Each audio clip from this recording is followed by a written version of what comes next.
નમસ્કાર મિત્રો, મારુતિનંદન એજ્યુકેશનમાં ફરી આપનું સ્વાગત છે। મિત્રો, આપણે વિજ્ઞાનની અંદર કાલે એક મૃદુદક પેશી જોઈ લીધી હતી। હવે આજે બીજી પેશી આપણે જોવાની જેનું નામ છે સ્થૂલ કોણક પેશી। ઓકે, હવે મૃદુદક પેશી જે હતી એ આધારોત્તક પેશી તરીકે પણ ઓળખાતી હતી। આજે આપણે વાત કરીએ, મેં તમને પહેલા પણ કીધું છે, 3 જે છે પરીક્ષા માટે અગત્યની છે। તો આપણે અહીંયા કીધું સ્થૂલ कोणक पेशी, बराबर। स्थूल कोणक पेशी कोने कहेवाय, एनी व्याख्या, एना लक्षणों। ओके, स्थूल कोणक पेशी एनी रचना અને કાર્ય જણાવો।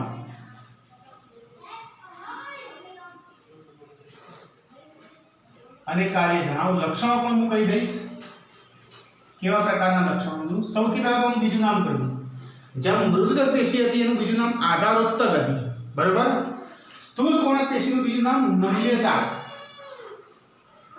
ઓકે, નમ્યતા એટલે આપણે કોઈ પણ લીમડાની ડાળી આમ નમાઈએ છીએ, બરાબર, તો એ નમી જાય છે ને પછી છોડી દઈએ એટલે સ્થિતિસ્થાપક હોય એટલે પોતાની મૂળ જગ્યાએ પાછી આવી જાય। તો લીમડાની ડાળીઓ જે નમી છે એ કયા ગુણધર્મના આધારે નમી છે, કઈ પેશીના કારણે નમી છે, એની અંદર સ્થૂલ કોણક પેશી આવી હોય, બરાબર। લીમડાની ડાળી હોય એને છેક તમે નમાવી હોય, કુમળી ડાળી હોય એમાં કાષ્ટમય નહીં, કુમળી ડાળી તમારે નમાય તો નમી જશે અને છોડી દો તો પોતાની મૂળ સ્થિતિ ધારણ કરી દેશે। તો એ ભાગોની અંદર સ્થૂલ કોણક પેશી આવેલી હોય જેના કારણે એ ડાળી નમી શકે।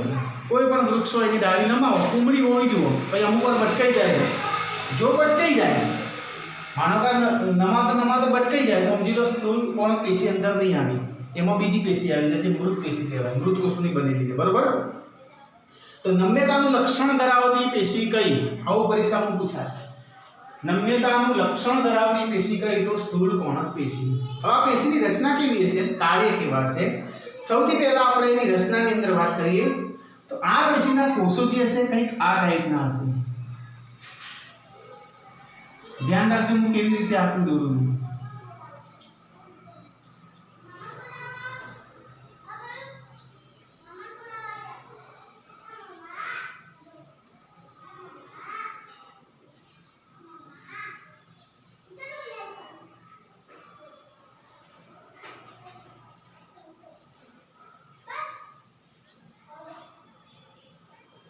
नीचे जता कोषो थोड़ा नाना दौड़ देवाना। ओके, अब आमा તમને શું જોવા મળ્યું, તો આની અંદર આ પેશીની અંદર આંતરકોષીય અવકાશ નહીં હોય। અહીંયા સ્થૂલન ખૂણાના ભાગે, ખાસ કરીને ખૂણો જે પડતો હોય ને એ ખૂણાના ભાગે તમને સ્થૂલન જોવા મળશે, પેક્ટિનનું સ્થૂલન જોવા મળશે। એના નામ પરથી જ છે, જો હું તમને સમજાવું। સ્થૂલ એટલે બંધારણ, કેવું બંધારણ, સ્થૂલન કરવું એટલે ગેપ પૂરવી, એને વિજ્ઞાનની ભાષામાં શું કહેવાય, સ્થૂલન કર્યું કહેવાય। માનો કે બે ઈંટો હોય, બરોબર, એ બે ઈંટોની વચ્ચેની જે ગેપ હોય એ ગેપને આપણે સિમેન્ટ દ્વારા પૂરી દઈએ એટલે પૂરણ કહેવાય। સ્થૂલનનો મતલબ શું થાય, પૂરણ, બરાબર, પરફેક્ટ મતલબ થાય પૂરણ, રાઈટ। બે ઈંટોની વચ્ચેની ગેપ આપણે પૂરવાની છે, એ સાદી ભાષામાં આપણે પૂરણ કહીએ, વિજ્ઞાનની ભાષામાં એને સ્થૂલન કહેવાય, બરાબર। એટલે સ્થૂલ અને કોણ એટલે ખૂણો, એટલે કે ખૂણાના ભાગે સ્થૂલન વધારે જોવા મળે। આવી રીતના કોષ આપેલો હોય, આ એક કોષનો બીજો કોષ, બરાબર, આ ત્રીજો અને આ ચોથો, અને ચારે ચાર આ રીતના કટિંગ કરેલા હોય, 1 2 3 અને 4, બરાબર। તો તમને ખૂણાના ભાગે સ્થૂલન વધારે જોવા મળશે એટલે એને સ્થૂલ કોણક પેશી કહેવામાં આવશે। ધ્યાન આપજો, એનું નામ જે છે એ પ્રમાણેનું એની રચના છે।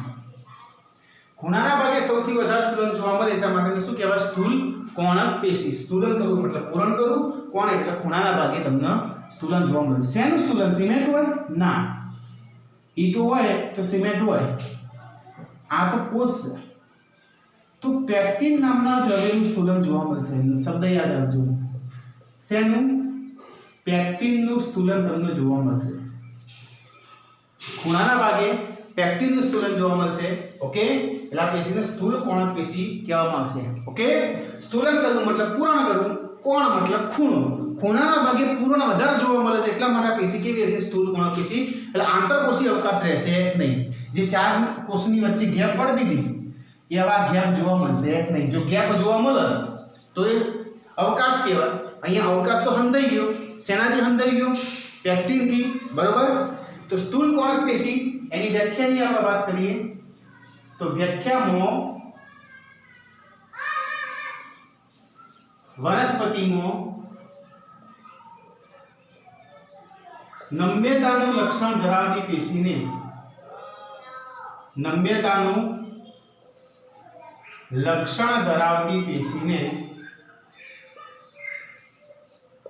સ્થૂળ કોણક પેશી કહે છે. વ્યાખ્યા આવડે છે?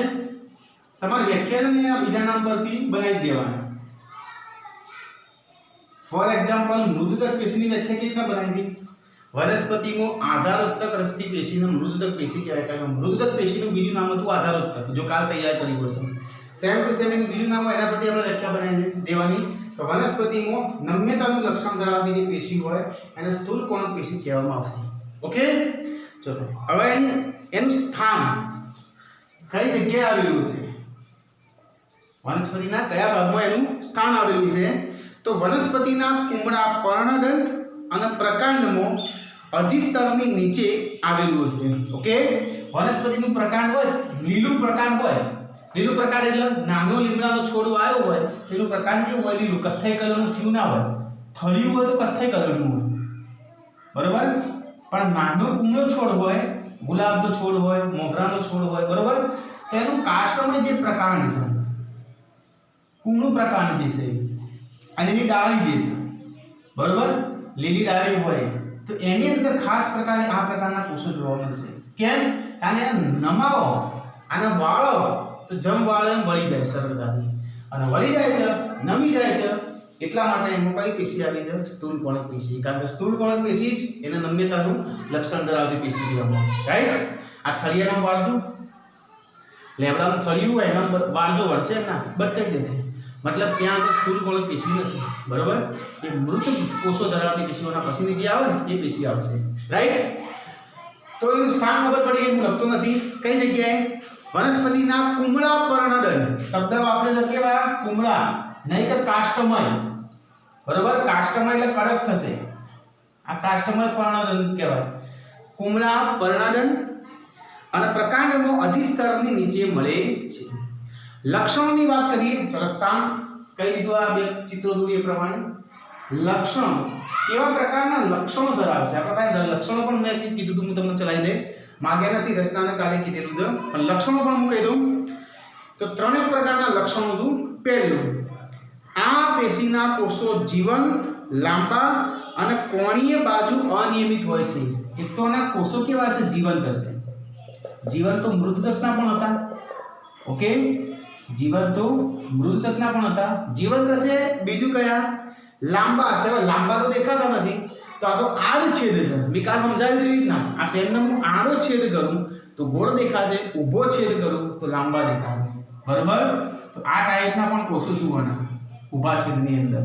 તમારું ચિત્ર આપેલું છે, ફિગર આપેલી છે. ઓકે, તો આ પેશીના કોષો જીવંત હશે, લાંબા હશે અને કોણીય એટલે કે ખૂણે અનિયમિત હશે. હવે અમુક એવું ગણિતના જેમ એંગલ માપાય ને આપણે 30 નો ખૂણો બને 60 નો કેવું નહીં, અનિયમિત હશે. ખૂણો બનશે પણ કેવું?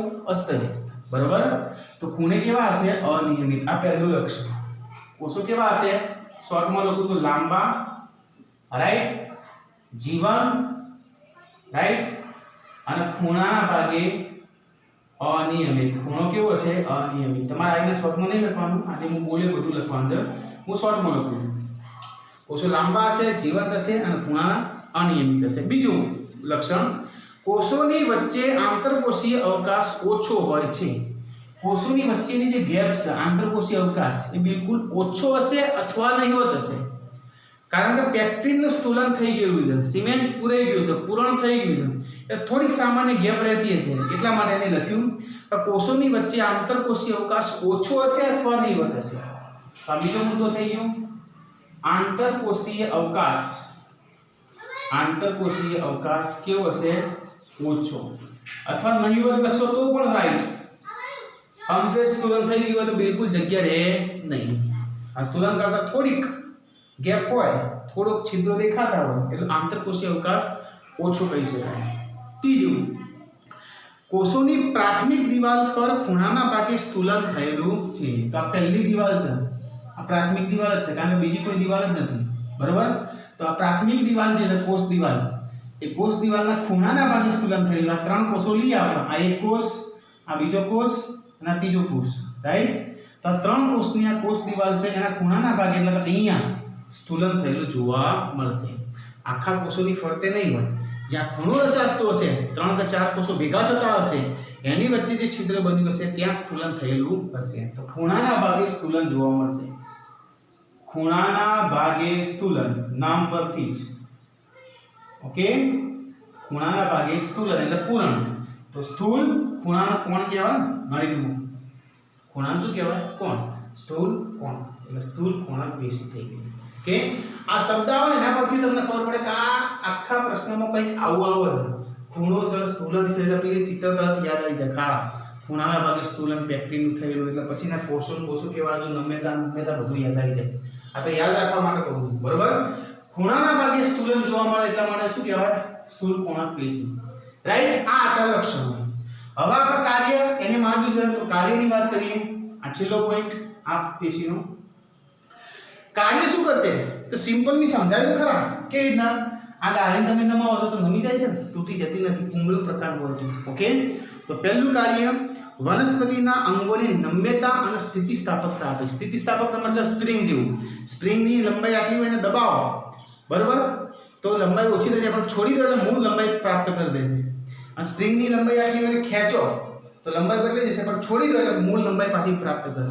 મૂળ લંબાઈ જ્યારે પદાર્થ પ્રાપ્ત કરે, ચાહે એને દબાવો અને છોડી દો અથવા ખેંચો, તો મૂળ લંબાઈ પ્રાપ્ત કરે, મૂળ સ્થિતિમાં આવી જાય એને સ્થિતિસ્થાપકતા કહેવાય। ડાળીને તમારે જેટલી નમાવી એટલી નમાવો, પણ જ્યારે છોડી દો તો હલીને પોતાની જગ્યાએ આવી જશે। તો આ સ્થિતિસ્થાપકતાનો ગુણધર્મ કહેવાય, બરોબર। તો નમ્યતા અને સ્થિતિસ્થાપકતાનો ગુણધર્મ છે એનું કાર્ય કહેવાશે, કયો, નમ્યતા અને સ્થિતિસ્થાપકતા વનસ્પતિના અંગોમાં આપશે, બરોબર। નમ્યતા અને સ્થિતિસ્થાપકતા, બરોબર, વનસ્પતિના અંગોમાં પ્રદાન કરશે, કોણ, આ પેશી। આ એનું કાર્ય છે કે ભાઈ વનસ્પતિના મોટાભાગના અંગોની અંદર જ્યાં કુમળું પ્રકાંડ આવ્યું હોય અથવા કુમળા પર્ણો આવેલા હોય અથવા કુમળી ડાળી આવી હોય ત્યાં મારે એની નમ્યતા અને સ્થિતિસ્થાપકતા બક્ષવી છે। આ એનું કાર્ય છે, બરોબર। પહેલું કાર્ય આની। બીજું કાર્ય વનસ્પતિને યાંત્રિક આધાર પણ આપે છે, થોડો ઘણો આધાર પણ આપશે। તો યાંત્રિક આધાર, આ તો કોણ મુદ્દો થઈ ગયો, તો આગળની પેશી મૃદુતક જેવું થઈ ગયું, તો આધારોત્તક પેશી હતી, આખું સ્ટ્રક્ચર બનાવી દીધી। તો અહીંયા પણ થોડો ઘણો આધાર, શું આ પ્રકાર છે આધાર તો આપે જ ને, એથી પાડશે નહીં, પવન આવે તો શું થશે, ફૂલ પવન આવે તો ડાળીઓ નમી જશે, આખું પ્રકાર નમી જશે। છોડ હશે ને, ફૂલ પવન આવે તો છોડ આખું નમી જશે, પણ પવન રહી જાય એટલે ફરીથી પાછી મૂળ સ્થિતિમાં આવી જશે, રાઈટ। એટલે એક જાતનો આધાર આપ્યો એવું કહેવું હોય તો કહી શકાય। તો આ બે કાર્યો હતા, જોઈ લો વખત સ્થૂલ કોણક પેશી, એના પછી આપણે બીજી પેશી લઈ લઈએ।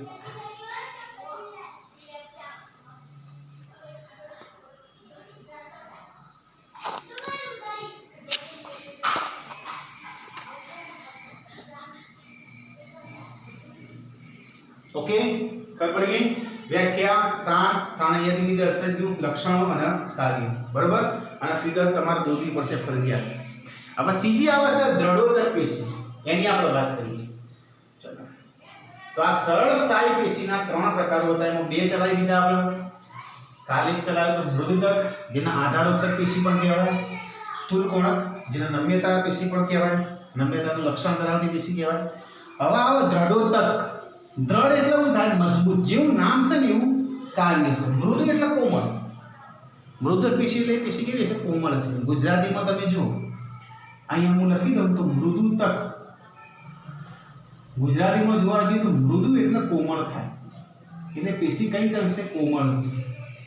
આ ગુજરાતીનો સમાનાર્થી શબ્દ લખું। પછી સ્થૂલ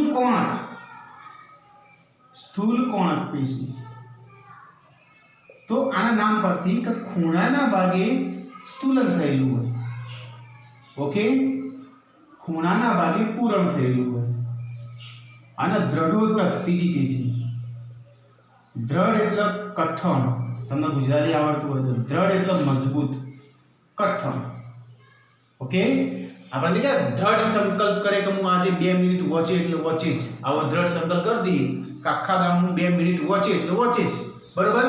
તો દ્રઢ એટલે મજબૂત સંકલ્પ. ખ્યાલ આવે છે? પેશી જોઈએ તો ત્રીજા નંબરની દ્રઢોદક પેશી એટલે શું? દ્રઢોદક પેશી એટલે શું?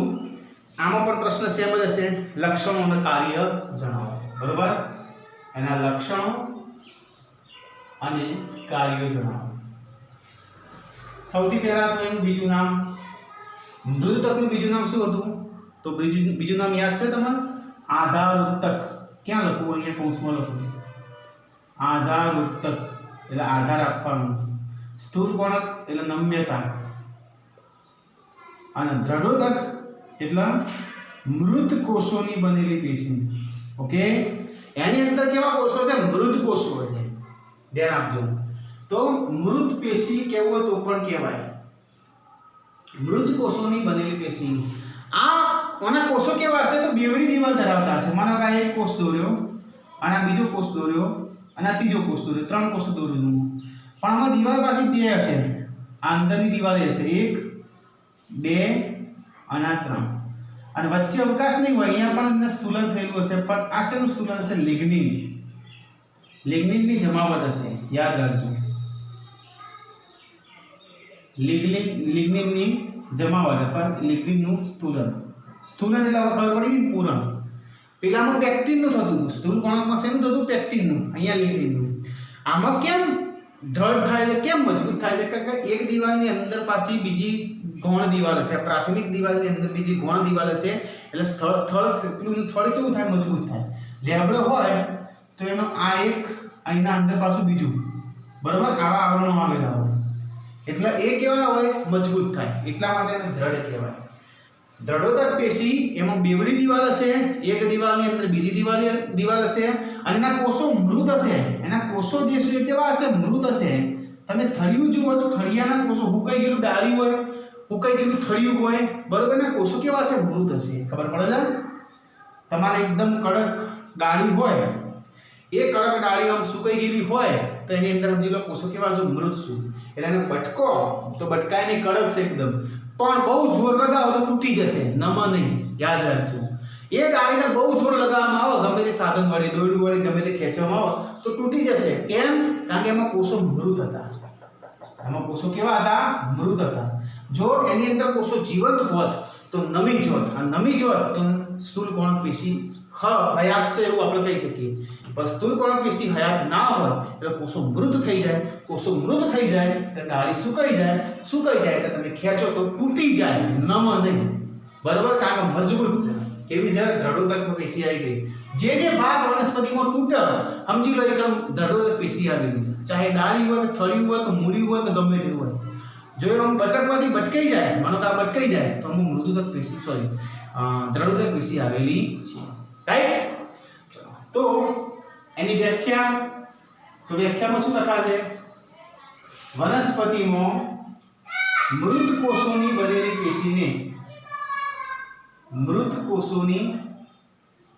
પેશીને શું કહેવાશે? દ્રઢોદક પેશી કહેવાય. રાઈટ? દ્રઢ એટલે હવે મૃત કોષો હોય તો સ્વાભાવિક છે મજબૂત જ થવાના. બધા કોષો જ નહીં.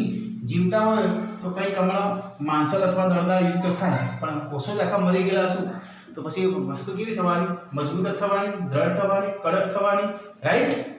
તો મૃત કોષોની બનેલી પેશીને દ્રઢોદક પેશી કહેવાશે. એના લક્ષણોની અંદર વાત કરીએ તો કેવા પ્રકારના એના લક્ષણો હશે? આકૃતિમાં તમે કહી દીધું. એમાં પણ સ્થૂલન જોવા મળશે. આ સ્થૂલન શેનું હશે? લિગ્નિનનું. સ્થૂળકોણકનું પેક્ટિનનું હતું, આમાં લિગ્નિનનું. બંને યાદ રાખજો. એનું સ્થાન જોઈએ પહેલા, પછી લક્ષણો જોઈએ. તો સ્થાન ક્યાં આગળ છે? તો પ્રકાંડમાં. પ્રકાંડ એટલે થળિયું. ચલો, પ્રકાંડમાં આવેલું હશે નંબર 1. બીજું વાહિપુલની નજીક. અહીંયા તમારા પ્રકાંડની અંદર જલવાહક અને અન્નવાહક કરીને પેશીઓ જતી હોય. એવી રીતના પર્ણ જે હોય એમાં શિરાઓ જતી હોય. બરોબર? આ શિરાઓની અંદર પણ જોવા મળશે. ઓકે, આ જે વાહિપુલ હોય એ વાહિપુલની અંદર પણ જોવા મળશે. ઓકે, વાહિપુલ મતલબ અન્ન અને પાણીનું જે લઈ જતી જલવાહક અને અન્નવાહક પેશી છે એનો એક ભાગ, રાઈટ. પાંદડાની અંદર વાત કરો તો શિરાઓ જે હોય, સમાંતર શિરા વિન્યાસ હોય કે જાલાકાર હોય, એ બધું જે આપણે પછી ભણશું બીજા સેમેસ્ટરની અંદર.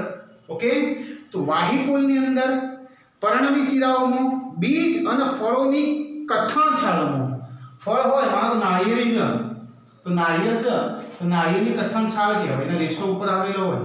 ઓકે, એમાં પણ આ કાસ્ટમય વસ્તુ જોવા મળે. ઓકે, નાળિયેરની રેસાયુક્ત છાલ એ દ્રઢોદક પેશીની બનેલી છે. માનો કે નાળિયેર છે તો આ નાળિયેરનું આ રેસાઓ આવી છે તે શેની બનેલી છે? દ્રઢોદક પેશીની. નાળિયેર તો જોયું હશે ને, ખ્યાલ આવે ને? લીલું નાળિયેર નહીં. ઓકે, ચલો એના પછી આપણે લક્ષણોની વાત કરીએ તો આપણે સ્થાનની વાત કરી દીધી. હવે લક્ષણ કેવા ધરાવે છે દ્રઢોદક પેશી? તો પહેલું, આ પેશીના કોષો લાંબા અને સાંકડા હોય છે. તો આ પેશીના કોષો કંઈક આવા છે, તમે ઊભો છેદો લો ને તો તમને આવા જોવા મળશે, લાંબા અને સાંકડા, એટલે કે ત્રાકાકાર આ ટાઈપના. આમ લાંબા હશે પણ આગળ ઉપર નીચેથી કેવા હશે? સાંકડા હશે. ઓકે, ચલો બીજું, કોષોની પ્રાથમિક દિવાલ પર લિગ્નિનનું સ્થૂલન જોવા મળે છે. તો આના પરથી લખ્યું, આ પ્રાથમિક દિવાલ હશે તો પ્રાથમિક દિવાલ એટલે બહારની દિવાલ, બહારની દિવાલ પર શેનું સ્થૂલન જોવા મળશે? લિગ્નિનનું. તો આ એનું લક્ષણ છે. તો પહેલું લક્ષણ કેવું? એના કોષો કેવા હશે? તો શેડેથી સાંકડા હશે. શેડેથી કેવા હશે? સાંકડા. અને આમ જોવા જઈએ તો લાંબા, બરોબર? ત્રાકાકાર કેવું હતું કહી શકાય. તો લાંબા અને સાંકડા હશે. બીજું લક્ષણ, બીજું લક્ષણ, તો બીજું લક્ષણ કે પ્રાથમિક દિવાલ હશે. બહારની દિવાલ હોય પ્રાથમિક કહેવાય, અંદર જેટલી બનતી હોય બધી ગૌણ કહેવાય. ઓકે, તો પ્રાથમિક દિવાલ પર લિગ્નિનનું સ્થૂલન જોવા મળશે, પૂર્ણ જોવા મળશે. ત્રીજું, કોષોની દિવાલ જાડી હોય. હવે જાડી જ હોય ને, બે કોષો આવેલી હોય એટલે આ દિવાલ કેવી થઈ ગઈ? જોજો, બે દિવાલ વાળું હોય એટલે પછી કોષોની દિવાલ કેવી થઈ ગઈ? જાડી થઈ ગઈ. અને જાડી થાય એટલે થળિયું કેવું થાય? સ્વાભાવિક છે જાડી થવાનું, ખબર પડે છે? એટલે કડક બનવાનું. કડક બને એટલે શું કહેવાય? દ્રઢ એટલે મજબૂત, કડક. ઓકે, તો કોષોની દિવાલ જાડી હોય અને કોષો વચ્ચે આંતરકોષીય અવકાશ હશે નહીં. કોષોની વચ્ચે કોઈ જગ્યા હશે નહીં હોય. કેમ? કારણ કે એક સ્થૂલન થયું છે એનું લિગ્નિનનું. ઓકે, અને કોષો મૃત હશે. ઓકે, કેટલા મુદ્દા આવ્યા લક્ષણની? 5 મુદ્દા આવ્યા. પહેલો મુદ્દો, કોષો લાંબા અને સાંકડા હશે. બીજો મુદ્દો, કોષોની વચ્ચે આંતરકોષીય અવકાશ જોવા મળશે નહીં કારણ કે લિગ્નિનનું સ્થૂલન થયું. ત્રીજો મુદ્દો, કોષો કેવા હશે? મૃત હશે. ચોથો મુદ્દો, કોષની દિવાલ કેવી હશે? જાડી, કારણ કે બે પડવાળી છે એટલા માટે. અને પાંચમો મુદ્દો, કોષોની દિવાલ પર લિગ્નિનનું સ્થૂલન જોવા મળશે. બરાબર? પાંચેક મુદ્દા ત્યાં. કોષો વચ્ચે આંતરકોષીય અવકાશ નથી એ કેરોય. અને બીજો મુદ્દો, લિગ્નિનનું સ્થૂલન જોવા મળશે. હું બે ભેગા બોલી ગયો. આંતરકોષીય અવકાશ નથી અને લિગ્નિનની જમાવટ જોવા મળશે. એટલે બે મુદ્દા રહ્યા ત્યાં. ત્રીજો, કોષો મૃત હશે. ચોથો, બેવડી દિવાલ ધરાવશે એટલે કોષ દિવાલ જાડી હશે. અને પાંચમું, કોષો લાંબા અને સાંકડા હશે. થઈ ગયા? અને હવે લાસ્ટ, કાર્ય. એનું કાર્ય શું? વનસ્પતિમાં શું પ્રદાન કરશે? શું બક્ષશે વનસ્પતિના? તો નંબર 1 જ, વનસ્પતિના ભાગોને સખતતા અને મજબૂતતા બક્ષશે. એક જ કાર્ય, એક જ લીટીમાં. અને સ્વાભાવિક છે, સાચું જ છે. સખતતા અને મજબૂતતા બક્ષશે કારણ કે એનું નામ જ એવું છે, દ્રઢોદક. આખી વનસ્પતિમાં જો કડક વસ્તુ છે, ઓકે, એ બધામાં મૃત પેશી આવેલી છે, એટલે કે દ્રઢોદક પેશી આવેલી છે. કોઈ ડાળી સુકાઈ ગઈ તમે આમ ખેંચવા દો છો, નમતી નથી પણ ભટકાઈ જાય છે, સમજી લો મૃત પેશી આવેલી છે. અને નમી જાય છે તો સ્થૂળ કોણક પેશી આવેલી છે. ઓકે, તો થોડો ઘણો આઈડિયા આવે. તમે લેબડા નેચર જો તમે નિરીક્ષણ કરો કે અડબ તો લેબડા ડાળી નમી તો સમજી લો કે સ્થૂળ કોઈ દેખાય ના પણ ના, પણ ભણ્યા તો ખબર પડે કે ડાળી નમાઈ અને નમી ગઈ મતલબ એની અંદર સ્થૂળ કોણક પેશી આવેલી છે. પણ કોઈ એવી ડાળી પકડી કે જેમ ખેંચવા જાય તૂટી ગઈ અને કડક હતી, કાઠી હતી, સુકાઈ ગયેલી હતી, તો સમજી લો તો દ્રઢોદક પેશી આવી છે, મૃત પેશી આવી. બરાબર? તો આ ત્રણ પેશીઓ આપણા પરીક્ષાની અંદર ત્રણમાંથી ગમે તે એક પરીક્ષામાં આવવાની શક્યતા છે. ઓકે, આવશે એવું કહેતો નથી પણ આવવાની શક્યતા છે. તો આપણે એ દ્રષ્ટિથી જોવા જઈએ તો ત્રણે ત્રણ પ્રશ્નો કેવા થાય આપણા માટે અગત્યના થાય. ઓકે, તો જોઈ લેજો આજે બે પ્રશ્નો તમે તૈયાર કરી દેજો. બરાબર? આટલું સુધી રાખી બાકીનું નવું પછી આપણે કાલે શીખશું. ઓકે, જોઈ લેજો.